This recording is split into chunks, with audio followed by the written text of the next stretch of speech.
नमस्कार, मैं दीपक शर्मा और मेरे यूट्यूब मंच पर आपका स्वागत। दोस्तों, हरियाणा और महाराष्ट्र जीतने के बाद गुजरात लॉबी, जी हाँ, गुजरात लॉबी एक बार फिर से खेल शुरू करने जा रही है। और ये खेल इस बार महाराष्ट्र और कर्नाटक में नहीं होगा।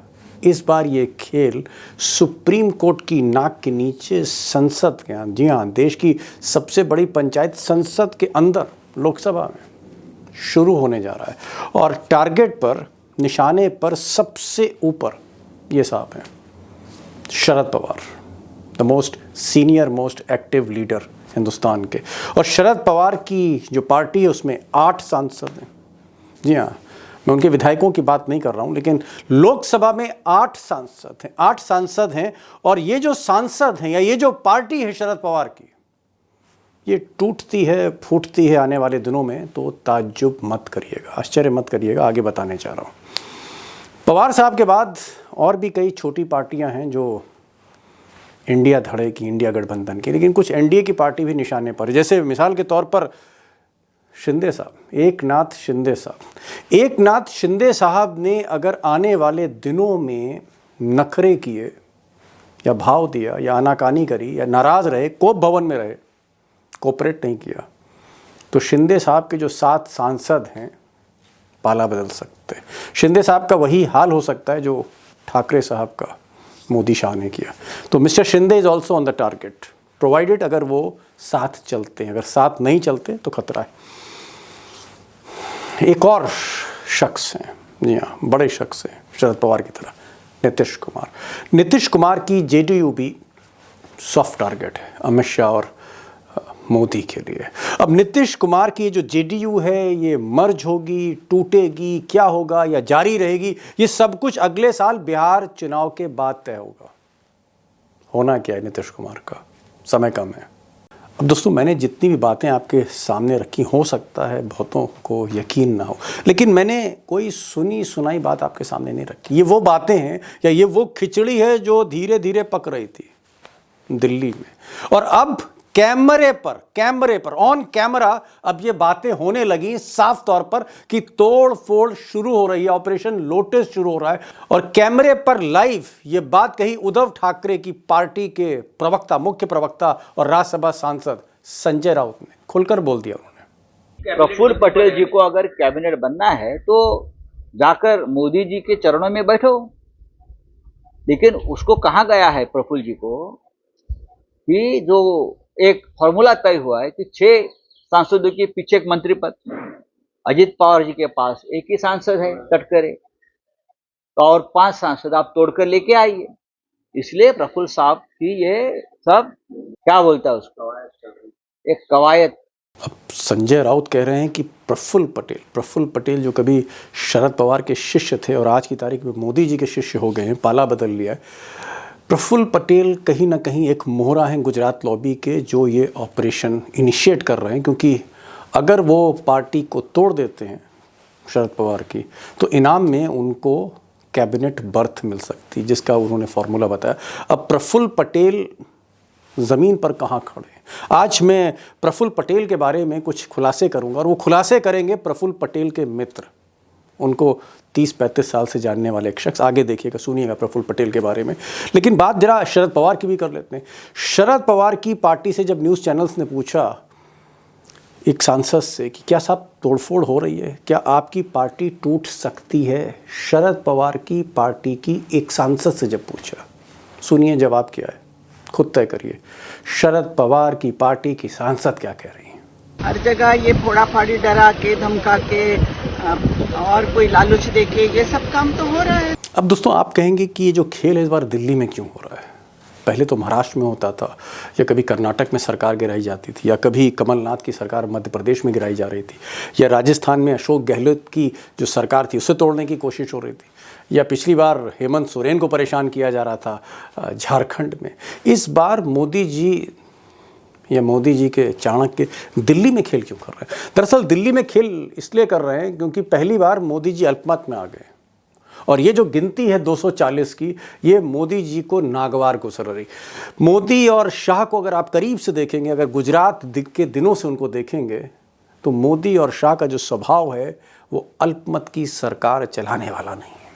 बहुमत चाहिए, बहुमत चाहिए। और इसीलिए ये जो बहुमत बनाने की जो एक आप कह सकते हैं जुगत है, ये जो ऑपरेशन है वो शुरू हो गया है। और कोशिश मोदी जी की ये कि धीरे धीरे 240 के ऊपर बीजेपी को ले जाएं। अब जिसको भी तोड़ें, जिसकी भी बलि चढ़े, लेकिन 240 से 250, फिर कोई 8-10 जुड़े तो 260, फिर 6-7 लोग जुड़े, ऐसे करते करते वो 272 तक पहुंचना चाहते हैं। क्योंकि अगर 2029 तक सरकार चलानी है तो 272 टच करना पड़ेगा, वरना 4 लोग इधर से उधर गए, यूँ कहिए नीतीश और नायडू इधर से उधर गए और शरद पवार ने कोई खेल कर दिया।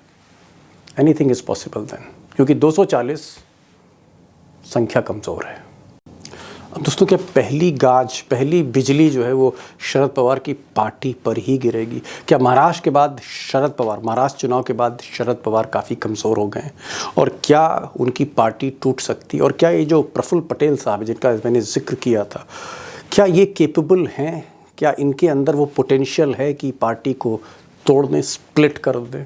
अमित शाह की अगर बैकिंग है, अजीत पवार का साथ है, कितना अंदर धंसे हुए हैं प्रफुल्ल पटेल शरद पवार की पार्टी में?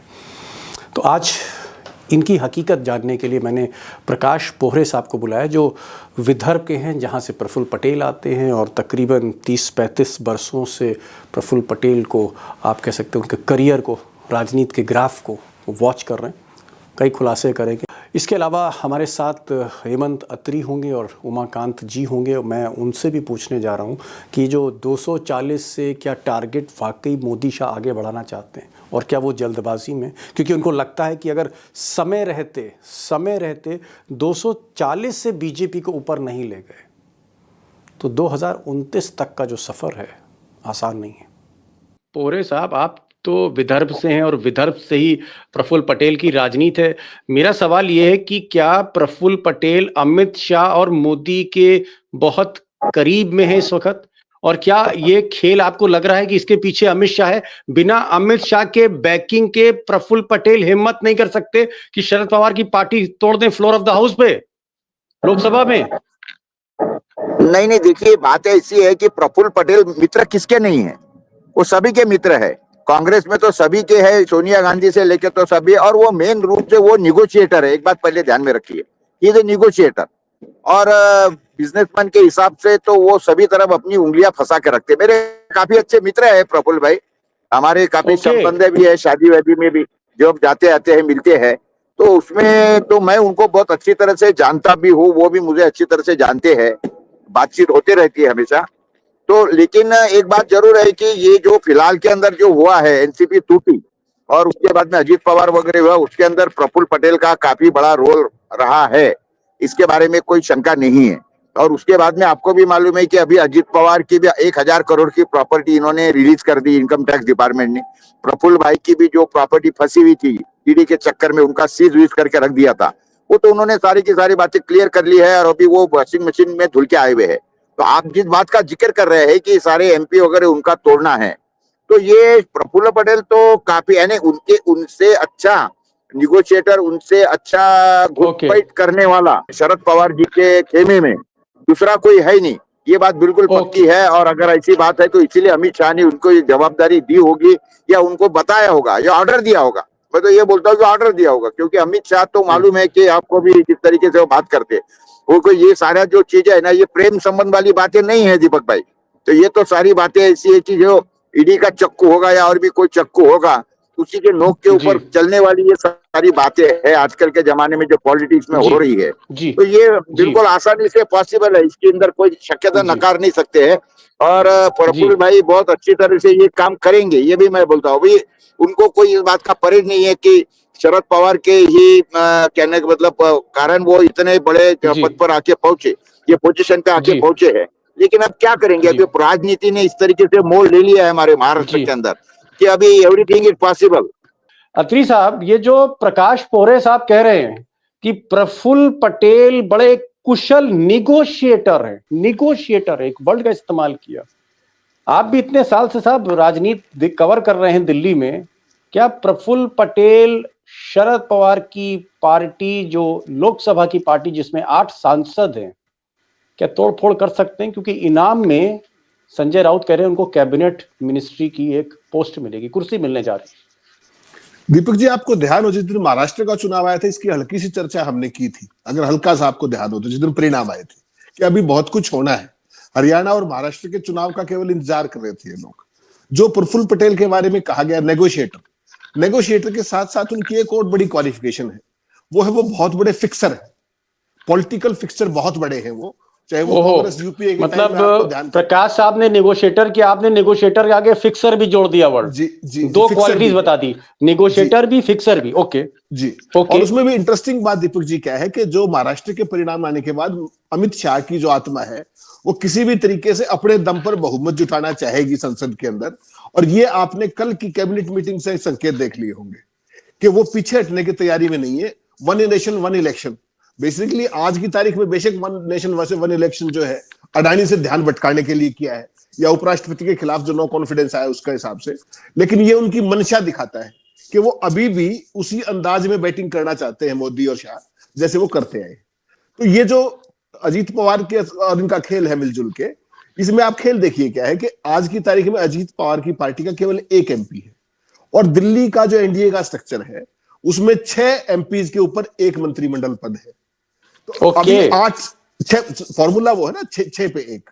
तो अभी जो है शरद पवार की पार्टी का 8 एमपी है, उनमें से 6 या 7 टूट के आ जाए सुप्रिया को छोड़ के, तो क्या परेशानी है। 2 चीजें समझनी पड़ेगी वो पार्टी टूटने में क्यों वल्नरेबल है। पहली बात तो कि महाराष्ट्र में कुछ नहीं बचा, पूरे अलायंस में किसी की भी 20 सीट तक नहीं आई, लीडर ऑफ अपोजिशन भी नहीं बनेगा, हकीकत ये है। तो पहला प्रेशर स्टेट का होता है, और दूसरा सेंटर का ये होता है कि भाई दिल्ली में कुछ सरकार में शामिल हो जाओ तो कोई 2-4 प्रोजेक्ट इधर उधर छोटा मोटा और आर्थिक काम तो रहता ही है। तो इस सारे खेल के चैंपियन अमित शाह के साथ ना केवल अजीत पवार है, उन दोनों के मुकाबले के खिलाड़ी ये भी है प्रफुल्ल पटेल। और आज से नहीं, ये पिछले 20 साल, अच्छा इनकी मंत्री रहने की आदत भी रही है। यूपीए के टाइम में आपने देखा होगा लगातार मंत्री, कोई भी अलायंस गवर्नमेंट हो, तो ये उस तरीके के मौसम वैज्ञानिक समझ गया लगता है कि ये ओवरड्यू है और ये ऑपरेशन बहुत जल्दी दिखाई देगा। Got it. आपने कहा कि नेगोशिएटर हैं, फिक्सर हैं और पूरी पैठ रखते हैं शरद पवार की पार्टी में, और अगर प्रफुल्ल पटेल मछली हैं तो मंत्री की जो कुर्सी है वो पानी है, मछली बिना पानी के रह नहीं सकती, ये आपने कहा। मैं जरा चाह रहा हूँ जरा अब थोड़ा सा मिस्टर लखेड़ा साहब को भी मैं टटोल लूं। लखेड़ा साहब भाई, हम तो आज आपके सदन की बात कर रहे हैं, जिस सदन को आप 35 साल से कवर कर रहे हैं सुबह शाम। मैं आपसे पूछ रहा हूं कि मोदी जी या शाह साहब कर्नाटक 2000 किलोमीटर दूर वहां पर तोड़फोड़ कर सकते हैं, मध्य प्रदेश में तोड़फोड़ कर सकते हैं, महाराष्ट्र में तोड़फोड़ कर सकते हैं, 1500 किलोमीटर दूर, 2000 किलोमीटर दूर, लेकिन क्या दिल्ली के दिल में नाक के नीचे भी तोड़फोड़ कर सकते हैं? सब संविधान के 75 साल के इस बार एनिवर्सरी चल रही है, संविधान पे बहस हो रही है, तो क्या मोदी जी संविधान को ताक पर रख देंगे और प्रफुल्ल पटेल से कहेंगे जाओ शरद पवार की पार्टी तोड़ो? ऐसा हो सकता है क्या? देखिए शर्म लिहाज नहीं रही क्या? मैं आपको 2-3 बातें बताना चाहता हूं कि महाराष्ट्र की राजनीति में क्या पक रहा है। 23 तारीख के बाद जब वहां रिजल्ट निकले हैं, एक तो बात ये हुई है कि बीच में आपने देखा होगा कि शरद पवार साहब का बयान आया अडानी के फेवर में, कि अडानी के मुद्दे पर जो है संसद में, मतलब लखेड़ा साहब आपने प्रफुल्ल पटेल के साथ अडानी को भी जोड़ दिया कि अडानी भी इस ऑपरेशन में है। चलिए आगे बताइए साहब। मेरी जो सूचना है महाराष्ट्र से, ताजा सूचना है, वो सूचना ये है कि प्रफुल्ल पटेल की सेवाओं की ज्यादा जरूरत नहीं पड़ेगी। शरद पवार साहब टैक्टिकली मोदी के साथ अलाइन ऑलरेडी हो चुके हैं। और ये हो चुके हैं क्योंकि अब उन्होंने 2-3 चीजें बहुत साफ कर दी हैं कि देखिए बहुत ज्यादा टकराव करने से कुछ मिलेगा नहीं। अडानी से उनकी बड़ी पवित्र मित्रता है, बड़ी घनिष्ठ मित्रता है, वो एक बहुत बड़ा लिंक है, जिसकी वजह से उन्होंने बयान दिया। अडानी के खिलाफ संसद के बाहर कांग्रेस के लोग जो प्रदर्शन कर रहे हैं और इंडिया अलायंस के लोग प्रदर्शन कर रहे हैं, उसमें शरद पवार की पार्टी के लोग नदारद हैं। तो इसलिए उनको ज्यादा प्रफुल्ल पटेल को ज्यादा मेहनत करने की जरूरत नहीं है। दूसरी बात यह है कि मराठी लिटरेचर फेस्टिवल दिल्ली में हो रहा है। पिछले हफ्ते मराठी लिटरेचर फेस्टिवल के ऑर्गेनाइजर हैं, वो शरद पवार से को मिलने के लिए गए, मैं आपको एक्सक्लूसिव खबर दे रहा हूं। वो जी शरद बिल्कुल, पवार दीजिए जो दीजिए। ऑर्गेनाइजर है, लिटरेचर फेस्टिवल के लोग जो ऑर्गेनाइजर हैं, वो ऑर्गेनाइजर शरद पवार साहब से मिलने के लिए गए कि आप इतने बड़े नेता हैं महाराष्ट्र के राजनीति के, और लिटरेचर वालों से भी, संपादकों से भी आपका बहुत अच्छा रिलेशन रहा है, तो आप स्वागत अतिथि जरूर हो जाइए। तो शरद पवार जी ने उन आयोजकों को ये बोला जी। कि देखिए मैं तो आ जाऊंगा, लेकिन उसमें मोदी जी को भी बुलाइए आप। ओहो ओहो ओहो। तो बात ये है कि शरद पवार जी ने ऑर्गेनाइजर्स को बोला, ऑर्गेनाइजर चाहे तो प्रेस बयान जारी करके मेरे बयान का खंडन कर दें कि शरद ओके पवार ने ऐसा नहीं किया। ओके ओके उसके ओके बाद ओके। क्या हुआ, तो उन्होंने कहा साहब कि हमारा तो पीएमओ में कांटेक्ट है नहीं, कोई हमारा लेना देना नहीं है, हम किसको जानते नहीं है। तो शरद पवार साहब ने बोला कि मोदी जी को बुलाने की जिम्मेदारी आप मुझे दे दो। तो अब आप बता ओहो। लीजिए कि तोड़ने की क्या जरूरत है। और उनके शरद पवार साहब के मित्र कोई बहुत बड़े शिक्षाविद है महाराष्ट्र के, उनको समझ उनको गया। कोई अपॉर्चुनिटी उनको कोई गॉट द अपॉर्चुनिटी मिल रही पॉइंट। है बीसी बनने की बंगाल में, उसमें भी प्रफुल्ल शरद पटेल, पवार साहब भी कर रहे हैं। जी जी जी। प्रफुल्ल पटेल तो एक मोहरा है, प्रफुल्ल पटेल मेरे एक, प्रफुल्ल पटेल एक मोहरा है, और शरद पवार उनके पुराने गुरु रहे हैं।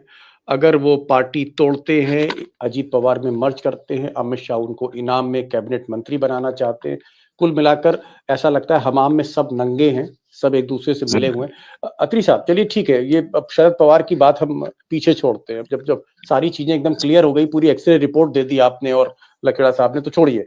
मेरा नेक्स्ट सवाल कि शरद पवार की पार्टी अगर टूटती है, जिस तरह से लखेड़ा साहब इशारा कर रहे हैं, या संजय राउत जो उद्धव ठाकरे के प्रवक्ता हैं उनका कहना है, अगर शरद पवार की पार्टी टूटती है तो क्या बाकी पार्टियां भी टूट सकती हैं? और क्या मोदी जी चाहते हैं कि जो 240 अल्पमत में वो हैं, धीरे धीरे अपनी गिनती बढ़ाएं, 272 तक मोदी पहुंचे? मोदी और शाह के दिमाग में क्या है? What is the actual plan? Actual plan क्या है? नहीं दीपक जी, एक सूत्री कार्यक्रम है, जितना जल्दी हो सके अपने दम पर बहुमत का जुगाड़ करना। बैसाखियों पर चलने की उनकी कभी ना आदत है ना फितरत है।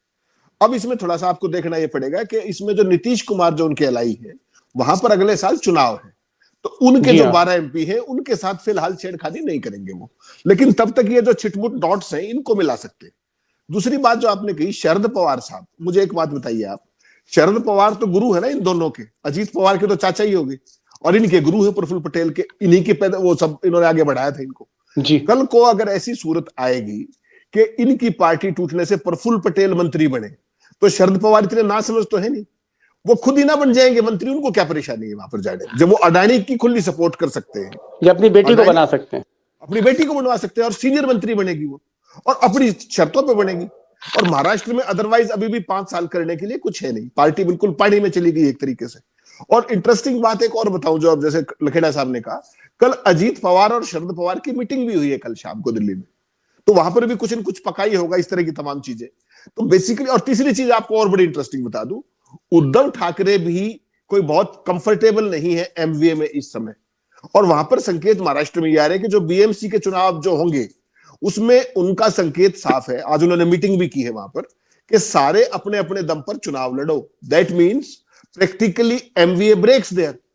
और जब एमवीए ब्रेक होता है, एमवीए ब्रेक होता है, और कल को दिल्ली में कोई बढ़िया बार्गेनिंग मिलती है, उनके भी 9 एमपी है, उद्धव ठाकरे के भी, वहां भी महाराष्ट्र में उनके पास भी करने के लिए कुछ नहीं है। हिंदुत्व का एक प्लैंक भी रहा है, जिसको लेकर के सपा के साथ उनकी आपने देखी पिछले दिनों जो कुछ हुआ उनका आपस में। तो इसमें भी क्या बड़ी चीज है कि उद्धव ठाकरे जो उनके पुराने एलाई है, उनके साथ जब अगर मोदी और शाह ये ठान ले कि हमें अपने दम पर बहुमत का जुगाड़ करना है, तो 8 सीट इधर और 9 सीट इधर, आधे से ज्यादा काम तो हो ही गया ना। 7 सीट शिंदे की है। लखेड़ा साहब, ये शिंदे का क्या होगा? लखेड़ा साहब, ये जो अत्री साहब बता रहे हैं कि भाई तो शुरुआत है, ये तो पहला स्टेप है, उसके बाद दूसरी पार्टी तोड़ो, फिर तीसरी पार्टी तोड़ो। मुझे कोई बता रहा था कि एकनाथ शिंदे बड़े नाराज हैं, उनको गृह मंत्रालय मिल नहीं रहा है, अभी भी कोप भवन में। क्या शिंदे के 7 सांसद, ये पार्टी टूट सकती है? देखिए, मैं एक बात बता दूं आपको कि महाराष्ट्र की राजनीति पैसे की पॉलिटिक्स है। वैसे तो सारे देश की राजनीति पैसे की पॉलिटिक्स है, इसमें देखिए कि हींग लगे ना फटकरी, आपको कुछ दल बदल तो कुछ करना ही नहीं है, आपको तो सीधा 2/3 में से शिफ्टिंग करनी है। और स्पीकर साहब लोकसभा के वहां बैठे ही हुए हैं आपके काम करने को। देखिए ना, जब जिन्होंने 2020-22 में स्प्लिट करवाया तो सुप्रीम कोर्ट भी उनके साथ थे, चंद्रचूड़ साहब। बाकी की क्या न्याय मांगने लोग अदालत में जाते हैं और अदालत ही आपके साथ है। अदालत कह रही है कि भाई तुसी चिंता ना करो, हम है ना। जी तो चंद्रचूड़ साहब ने इतना महापाप किया कि एक संसद धज्जियां उड़ाई भारत की संसद की, वहां स्प्लिट हुआ एक पार्टी में, और पूरा जेन्युइन रीजन थे कि चंद्रचूड़ साहब अगर जेन्युइनली ईमानदार होते तो वो महाराष्ट्र में एक इलीगल सरकार को 2.5 बरस तक नहीं चलने देते।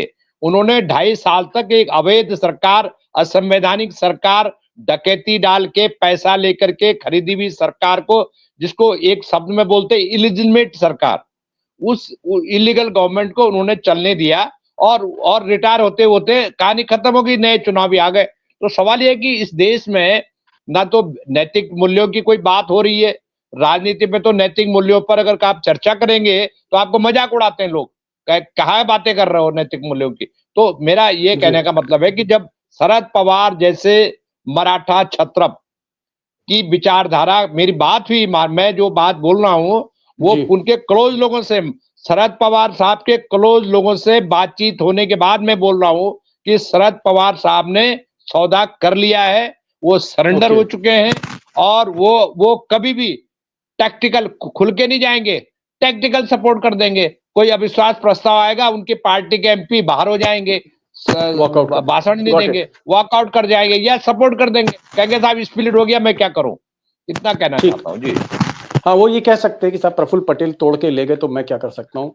तो जी बहरहाल जी आपने कहा शरद पवार, उसके बाद उद्धव ठाकरे की पार्टी, एकनाथ शिंदे, और जैसा कि अत्री साहब कह रहे हैं कि देर सवेर बिहार के चुनाव के बाद जो इस वक्त हेल्थ इश्यूज हैं, नीतीश कुमार के हेल्थ इश्यूज हैं, जिसको मैं बहुत ज्यादा डिस्क्राइब नहीं करना चाहता हूँ, वो health issues serious health issues हैं।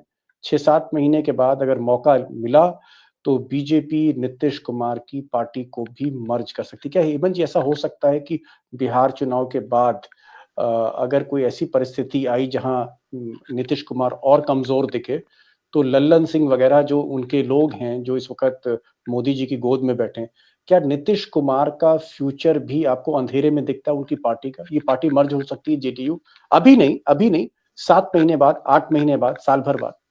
नहीं दीपक जी, ये होगा, ये ओवरड्यू है, ये निश्चित है, लेकिन बिहार ओवर विधानसभा ड्यू है। ओवरड्यू है। ये ओवरड्यू क्योंकि इसलिए कि इन दोनों की आदत नहीं है माइनॉरिटी गवर्नमेंट चलाने की, लेकिन कुछ किनकी? मजबूरियां हैं। मोदी और शाह कभी भी माइनॉरिटी सरकार चलाने के आदी नहीं है, उनकी फितरत में नहीं है वो। तो उनकी परेशानी क्या है, लेकिन चूंकि अगले साल बिहार में चुनाव है, उससे पहले वो कुछ नहीं करना चाहते, और चुनाव के दौरान वहां पर वही होगा जो महाराष्ट्र में हुआ। भारतीय जनता पार्टी की कोशिश होगी कि वो सिंगल लार्जेस्ट पार्टी बने महाराष्ट्र के ही बिल्कुल मॉडल के ऊपर, या हरियाणा वाले मॉडल पे, या छत्तीसगढ़ वाले मॉडल पे जो खेल हुए हैं सारे उसी तरीके से। और नीतीश कुमार, चूंकि जैसा आपने स्वास्थ्य का जिक्र किया और भी किया, जिस दिन नीतीश कुमार मुख्यमंत्री नहीं है, फिर उनकी पार्टी की भी आप कल्पना ही कर सकते हैं। तो इसमें कोई बहुत ज्यादा अचंभे की बात नहीं होगी कि जब नीतीश कुमार का ये चुनाव, विधानसभा चुनाव आए, भाजपा की बहुत पुरानी दबी हुई इच्छा है कि किसी तरीके से हिंदी हार्टलैंड का जो बिहार है, एक बार यूपी के बाद वो और कब्जे में आ जाए अपने लेवल पे, अपने दम पर। ओके, उसके ओके। बाद तो फिर वो किसी के काबू के गॉट नहीं इट, बच पाएगा। Got it. टारगेट पे नीतीश कुमार भी हैं, आज नहीं, कल नहीं, लेकिन परसों वो टारगेट पे आ सकते हैं। ओवर ड्यू है। लास्ट क्वेश्चन, और 1.5-2 मिनट बचे हैं। लकेड़ा साहब, क्या आपको लगता है कि बिहार चुनाव के बाद नतीजा जो भी आए, अगर नीतीश कुमार की हेल्थ डिटेरिएट करती है, उनकी हेल्थ और खराब होती है, जिस तरह का हम देख रहे हैं हेल्थ इश्यूज हैं उनको, उम्र भी बढ़ रही है, क्या नीतीश कुमार की पार्टी देर सबेर अमित शाह मर्ज करा सकते हैं? उनकी पार्टी का फ्यूचर क्या है? 1 मिनट है आपके देखिए पास समय। देखिए नीतीश कुमार की पार्टी का कोई फ्यूचर नहीं नहीं है, और वो फ्यूचर इस चुनाव में, ये आखिरी चुनाव है नीतीश कुमार जी का, और ये आखिरी चुनाव में नीतीश कुमार के आसपास भारतीय जनता पार्टी ने अपने स्लीपर सेल ऑलरेडी तैनात कर रखे हैं। वो स्लीपर सेल ब्यूरोक्रेसी चलाते हैं, वो स्लीपर सेल नीतीश कुमार के कान भरते हैं या उसको दस्तखत करवा देते हैं कोरे कागजों में। तो नीतीश कुमार टोटल इस समय बुझे हुए बैटरी होती है ना, बुझी हुई बैटरी जो काम नहीं जी हाँ। करती, उस बैटरी की जी। तरह है। तो नीतीश कुमार का अभी अभी बिहार में चल रही है, वो जनता के बीच जा रहे हैं नीतीश कुमार, उन्होंने कैंपेन शुरू कर दिया, प्रचार।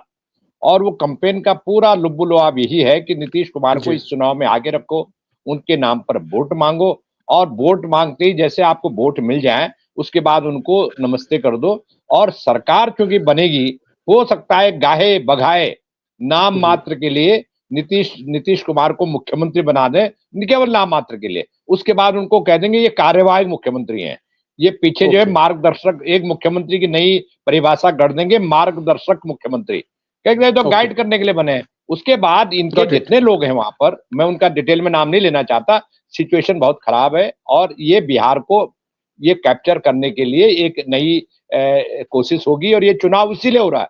ये गॉट इट। चुनाव got it. Bharatiya Janata party Bihar को कैप्चर करने के लिए करेगी, और जब हम इस इलेक्शन पर चर्चा करेंगे तो ये सारे मुद्दे इलेक्शन ओके। के पहले और ओके। इलेक्शन के बाद सामने आएंगे। जी। जी। दोस्तों, संजय राउत जो उद्धव ठाकरे की पार्टी के प्रवक्ता हैं, सांसद हैं, आज उन्होंने माइक पर, कैमरे पर कहा कि लोकसभा में तोड़फोड़ की शुरुआत हो रही है और प्रफुल्ल पटेल शरद पवार की पार्टी तोड़कर मंत्री बनना चाहते हैं। हमारे पैनलिस्ट ने बताया कि ना सिर्फ शरद पवार, कई छोटी पार्टियां मोदी और शाह के निशाने पर हैं। हेमंत अत्री साहब का कहना है कि साहब, मोदी और शाह की फितरत है, उनका स्वभाव है कि वो अल्पमत वाली सरकार नहीं चलाते, उनको 272 सांसद अल्टीमेटली चाहिए ही चाहिए, और इसलिए कई छोटी पार्टियां जो हैं वो खतरे में हैं, शुरुआत हो चुकी है। और सबसे ज्यादा जो इम्पोर्टेंट बात लकीड़ा साहब ने कही कि अल्टीमेटली अल्टीमेटली बिहार चुनाव के बाद नीतीश कुमार की पार्टी जो भी फैसला हो, उनके आधे से ज्यादा लोग, जनता दल यूनाइटेड के आधे से ज्यादा लोग स्लीपर सेल, मतलब बीजेपी से मिले हुए हैं। कभी भी ये पार्टी मर्ज हो सकती है, जो अत्री साहब कह रहे ओवर ड्यू। तो देखना ये होगा कि क्या ऑपरेशन लोटस, जो हम कर्नाटक में देख रहे थे तोड़फोड़, जो हम महाराष्ट्र में देख रहे थे, जो हम मध्य प्रदेश में देख रहे थे, हमने ये भी देखा कि झारखंड में सरकार गिराने की कोशिश हुई, हमने देखा कि राजस्थान में अशोक गहलोत की सरकार गिराने की कोशिश हुई। ये जो ऑपरेशन लोटस है, सरकार गिराने का एक हथियार कह लीजिए सीबीआई और ईडी के जरिए, क्या अब अल्टीमेटली ये हमें लोकसभा में देखने को मिलेगा, दिल्ली में देखने को मिलेगा, सुप्रीम कोर्ट की नाक के नीचे मिलेगा? मोदी जी अपने नाक के नीचे खेल करते हैं, क्या ऐसा होगा? अगर होगा तो वाकई मैं कहूंगा कि संविधान के इस 75 साल में ये एक बहुत बड़ा एक शॉक होगा, शॉक टू द नेशन होगा। अत्री साहब आप आए, बहुत बहुत शुक्रिया, शॉर्ट नोटिस पर आप आए, थैंक यू सो मच। प्रकाश पोहरे जो एक हमारे इवेंट में हमारे साथ जुड़े थे, उनका भी मैं शुक्रिया अदा करूंगा। और लकीड़ा साहब आपका भी बहुत बहुत शुक्रिया, और जिस तरह से आपने ब्रेकिंग न्यूज दी शरद पवार के बारे में एक्सक्लूसिव, उसका भी thank you so much for joining this program, thank you so much.